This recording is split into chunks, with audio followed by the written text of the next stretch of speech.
Howdy, I'm Dudley Brown, Executive Director with the National Association for Gun Rights.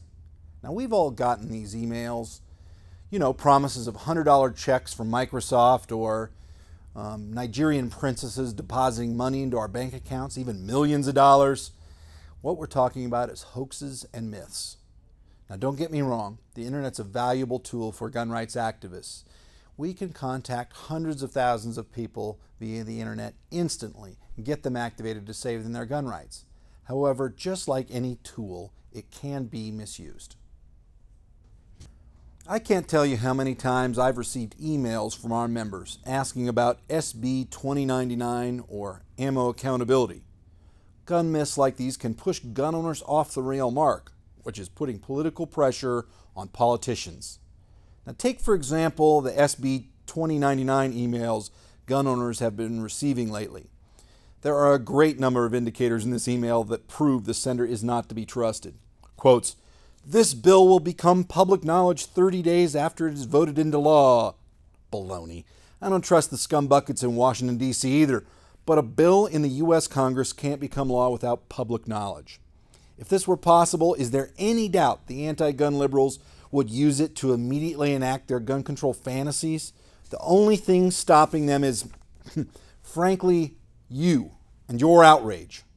Another thing that tells you this isn't accurate is that the U.S. Senate doesn't label its legislation as SB 2099 or SB-2099.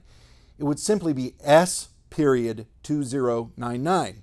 The third glaring indication is it isn't real is that when you do a search of S-2099 or even just 2099 from the U.S. Senate's current website, it returns nothing.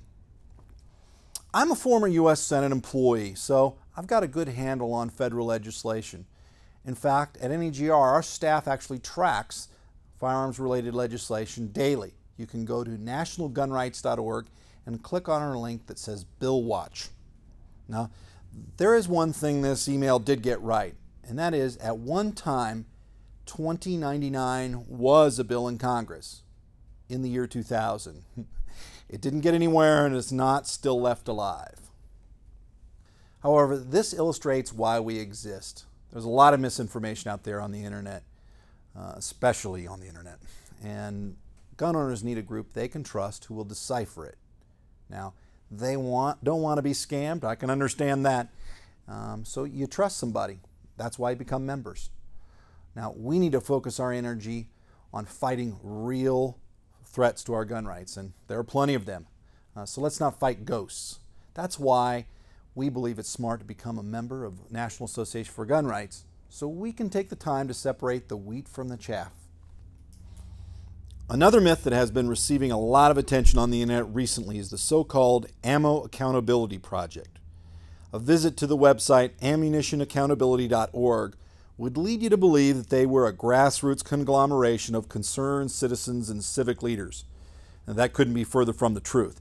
The Ammunition Accountability Act and corresponding website are run by a company that developed the technology necessary to enforce the same legislation they lobby for. In other words, the founders of the Ammunition Accountability Act are pushing legislation which will have a direct and substantial financial benefit to them. The legislation calls for each individual piece of ammunition produced to be etched or stamped with a unique serial number.